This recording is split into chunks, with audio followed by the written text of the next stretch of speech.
চারপাশে নদী খাল থাকলেও সুপেয় পানির তীব্র সংকটে ভুগছেন পিরোজপুর পৌরসভার বাসিন্দারা। গরমের শুরুতেই সংকট ভয়াবহ রূপ নিয়েছে। পর্যাপ্ত পানি না পেয়ে অতিষ্ঠ হয়ে পড়েছেন পৌরবাসী। অনেক এলাকায় ভাড়াটিয়ারাও বাসা ছেড়ে অন্যত্র চলে যাচ্ছেন।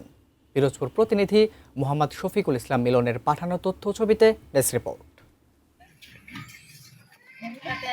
পিরোজপুর পৌরসভার সাহেবপাড়া, মণ্ডলপাড়া, মাসিমপুর, কুমারখালী সহ বিভিন্ন এলাকায় এক মাসেরও বেশি সময় ধরে নিয়মিত পানি সরবরাহ বন্ধ রয়েছে বলে অভিযোগ স্থানীয়দের।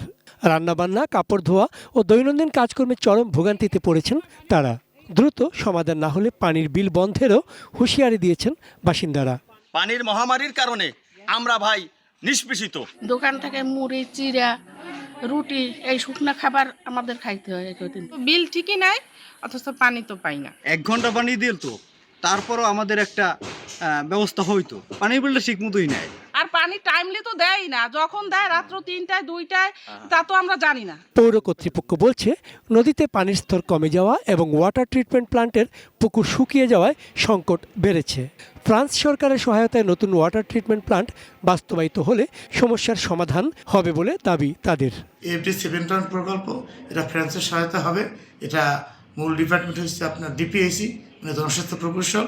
আমরা হচ্ছে স্টেকহোল্ডার, মানে মূল সুবিধাভোগী আমরা ইউনিট। আমরা কাজটা তারা পারবে, আমাদেরকে নিয়েই আমাদেরকে হ্যান্ড ওভার করবে। তখন যদি আমরা প্রজেক্টটা পাই, তাহলে আমরা আপনাদের টোটাল পৌরসভায় কোনো পানির সমস্যা থাকবে না। প্রায় 2 লাখ মানুষের এই পানির সংকট দ্রুত নিরসনে কার্যকর উদ্যোগের দাবি জানিয়েছেন পৌরবাসী।